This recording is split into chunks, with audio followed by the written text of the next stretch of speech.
Hello बच्चों, तो कैसे हो आप। चलिए आज हम पढ़ते हैं यूरोप में राष्ट्रवाद, यानी कि यूरोप में राष्ट्रवाद का पूरा फुल सेशन आज हम ख़त्म कर देंगे क्वेश्चन और आंसर के साथ। तो किसी भी देश में आपको हम पहले ही बता दिए कि राष्ट्रवाद का उदय क्या होता है। राष्ट्रवादी भावना का उदय कब होता है?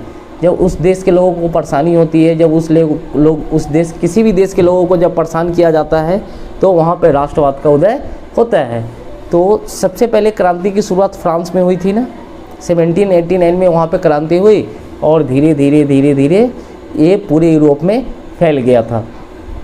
तो सबसे पहले पहला क्वेश्चन हम देखते हैं कि राष्ट्रवाद किसे कहते हैं। तो राष्ट्रवाद किसे कहते हैं, याद रखना, जब व्यक्ति अपने देश की संस्कृति के बारे में सोचने लगता है और अपने देश के बारे में सोचने लगता है, उसकी भलाई के बारे में सोचने लगता है, उसी को हम राष्ट्रवाद कहते हैं। यानी कि अपने देश के प्रति सोच और विचार की भावना को क्या कहते हैं? राष्ट्रवाद कहते हैं। अब हमारा देश है, भारत है, हम जब अपने देश से हमें लगाव हो जाएगा, प्यार करेंगे अपने देश से, संस्कृति से प्यार हो जाएगा, यानी कि हर एक तरह की सोसाइटी से लेके हर एक तरह की चीज़ों को मानने लगेंगे कि नहीं मेरा देश महान है, तो इसी को तो राष्ट्रवाद कहते हैं ना। ठीक है, चलिए नेक्स्ट क्वेश्चन है, जर्मनी के एकीकरण की कौन कौन सी बाधाएं हैं। Question number 2। तो याद रखिएगा, जर्मनी का जो एकीकरण हुआ था ना, उसकी बहुत सारी बाधाएं थी। पहली सबसे जो बड़ी बाधा थी कि जर्मनी 300 छोटे बड़े राज्यों में बटा हुआ था। ठीक है, यानी कि 300 छोटे बड़े राज्य का मतलब जो जिधर है उधर ही शासन कर रहा था, तो उसके 300 से ज़्यादा टुकड़े हो चुके थे। ऑस्ट्रिया के राजा मेटरनिक, ऑस्ट्रिया के जो राजा थे ना मेटरनिक, वो इसका इटली और जर्मनी का एकीकरण होने नहीं दे रहा था। ठीक है, वो जानता था कि अगर ये दोनों इसका एकीकरण हो गया तो मेरी खैर नहीं, इसीलिए ये उसका एकीकरण होने नहीं दे रहा था। देखिए, ऑस्ट्रिया का राजा जो मेटरनिक था ना, वो शासक था अपने देश के लिए अच्छा, लेकिन बाद बाकी देशों से क्या करता था? दुश्मनी करता था। ठीक है, और ऑस्ट्रिया के राजा की खराब नीति, ऐसे बहुत सारे कारण थे जो इटली और जर्मनी का एकीकरण नहीं होने दे रहे थे। लेकिन याद रखिएगा, ऑस्ट्रिया का राजा मेटरनिक का जब पतन हुआ उसके बाद इटली और जर्मनी का एकीकरण हो गया। ठीक है, तो अगला क्वेश्चन देखते हैं कि मेटरनिक युग किसे कहते हैं। मेटरनिक युग किसे कहते हैं, तो आपको हम पहले ही बता दिए थे कि ऑस्ट्रिया का राजा मेटरनिक जो था ना, वो बहुत अच्छा शासन किया था, लेकिन वो अपने देश के लिए किया था। वो अपने देश और अपने देश के जनता से बहुत प्यार करता था, लेकिन वो पड़ोसी देश से नफरत करता था। तो उस युग को लोग मेटरनिक युग ही नाम रख दिए, यानी कि 1815 से लेकर 48 तक उसने इतना अच्छा शासन किया कि उस युग का नाम मेटरनिक युग पड़ गया। ठीक है, चलिए अब हम अगला क्वेश्चन को देखते हैं। ठीक है, इटली और जर्मनी की एकीकरण में ऑस्ट्रिया सबसे बड़ी बाधा थी। कैसे? तो आपको पहले ही हम बता दिए थे कि इटली और जर्मनी का एकीकरण ऑस्ट्रिया नहीं होने दे रहा था, क्योंकि मेटरनिक एक चीज़ भली बात ही जानता था कि अगर इटली और जर्मनी का एकीकरण हो गया तो मेरी खैर नहीं, यानी कि मेरा इज्जत मान सम्मान चला जाएगा। इसीलिए वो कभी भी, यानी कि अगर वो लोग एकीकरण करना चाहते तो कोई ना कोई बाधा आके डाल ही देता था। तो इसमें सबसे बड़ा काम जो है ना, विध्वंस डालने का काम मेटरनिक किया था। लेकिन आपको पता होना चाहिए कि मेटरनिक के पतन के बाद इटली और जर्मनी का एकीकरण हो गया था। चलिए अब हम अगला क्वेश्चन देखते हैं। क्वेश्चन नंबर 5, 1848 के फ्रांसीसी क्रांति के कारण बताएं। तो याद रखिएगा, 1830 में जो फ्रांस में जो क्रांति हुई थी, तो लुई फिलिप वहाँ का राजा बना था, पता है ना।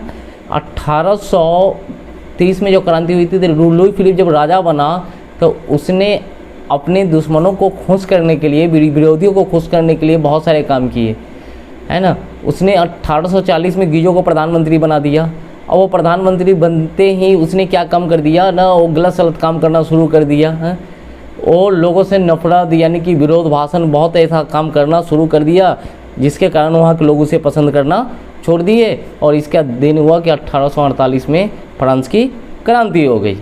चलिए अब हम देखते हैं क्वेश्चन नंबर 6, यूरोप के इतिहास में गेटो का क्या महत्व है। तो याद रखिएगा, यूरोपीय इतिहास में गेटो का बहुत महत्व है, क्योंकि देखिए उस समय गेटो एक विशेष जाति होती थी। ठीक है, आज भी वो लोग का बहुत ज़्यादा ही महत्व है। एक विशेष प्रकार की जाति होती है जिसे गेटो नाम से जानते हैं, तो यूरोप में इसका बहुत ही महत्व है। चलिए हम अगला क्वेश्चन को देखते हैं। क्वेश्चन नंबर 7, गैरीबाल्डी कौन था। तो याद रखिएगा, इटली के एकीकरण में सबसे बड़ा योगदान अगर किसी व्यक्ति का है तो वो है गैरिबाल्डी, जिसे हम इटली का तलवार भी कहते हैं, जो पेशे से एक नाविक था, ठीक है ना।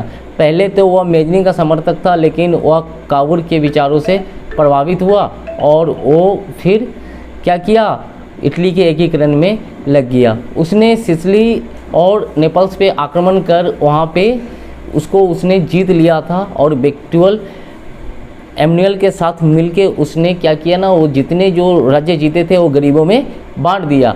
कहा जाता था कि गैरिबाल्डी एक ऐसा व्यक्ति था, यानी कि एक ऐसा व्यक्तित्व था कि वो धन दौलत से कोई मतलब नहीं, उसने जितने भी क्षेत्र जीते थे ना वो गरीबों में बांट देता था और टापू पे रहने वो चला गया। वो खेती उसको बहुत पसंद था, पता है ना। इसी बीच उसे देशद्रोही घोषित कर दिया जाता है और वो अमेरिका भाग जाता है। अमेरिका से लौट के आता है, फिर लाल कुर्ती का सेना का गठन करता है और लड़ाई को लड़ता है। तो इटली के एकीकरण में गैरिबाल्डी का बहुत बड़ा योगदान रहा है। चलिए अगला क्वेश्चन हम पढ़ते हैं, क्वेश्चन नंबर 8। मेजनी कौन था? तो याद रखिएगा, मेजनी एक लेखक था, गुप्त दल के साथ साथ वह एक पत्रकारिता भी करता था, साहित्यकार भी था। यानी कि इटली के एकीकरण में अगर सबसे ज़्यादा और लंबा समय तक योगदान अगर बोले तो मेजनी का था। उसने 1830 में इटली का एकीकरण करना चाहा, असफल रहा। उसने 1848 में पुनः प्रयास किया, फिर उसे प्लान करना पड़ा। इस तरीके से उसने इटली के एकीकरण में यानी कि कोई कसर नहीं छोड़ा। उसने इटली के लिए बहुत कुछ किया और लास्ट में जाके उसने इटली का एकीकरण कर ही दिया। यहाँ पे 1 छूट गया है। विलियम वन के बिना जर्मनी का एकीकरण संभव नहीं था। तो याद रखिएगा, विलियम वन जो था ना, राष्ट्रवादी विचारधारा का इंसान था। वह एक ऐसा इंसान खोज रहा था कि वो जर्मनी का एकीकरण कर सके, ठीक है। उसने क्या किया कि बिस्मार्क को अपना चांसलर नियुक्त किया और उसने लड़ाई यानी कि युद्ध करके उसने क्या किया, जर्मनी का एकीकरण किया। तो विलियम वन जो था ना, विलियम वन अगर मान लीजिए बिस्मार्क को नहीं लाता, चांसलर नहीं बनाता, तो ये संभव नहीं था। तो इसमें बिस्मार्क का देखिए, बिस्मार्क का बहुत बड़ा योगदान है जर्मनी के एकीकरण में। लेकिन याद रखिएगा, चांसलर बनाने वाले जो थे ना वो विलियम वन ही थे, ठीक है। तो विलियम वन के बिना यानी कि जर्मनी का एकीकरण संभव नहीं था। नहीं इसलिए था क्योंकि विलियम वन अगर नहीं रहते तो फिर वो क्या करते ना, बिस्मार्क को चांसलर नियुक्त नहीं करते और जर्मनी का एकीकरण नहीं हो पाता। चलिए अगला क्वेश्चन हम देखते हैं। बिस्मार्क कौन था? तो आपको हम बता दिए कि बिस्मार्क जो थे ना, उनका जन्म एक अच्छे खासे परिवार में हुआ था और एक बचपन तो गुजरा है उनका, ठीक है। अच्छे खासे स्कूल में पढ़े हैं, लेकिन जब वो धीरे धीरे बड़े होते गए तो कहा जाता है कि उनके घर के जो लोग थे ना, वो राजनीतिक दल से जुड़े हुए थे, यानी कि उनके दादाजी नेता थे, ठीक है।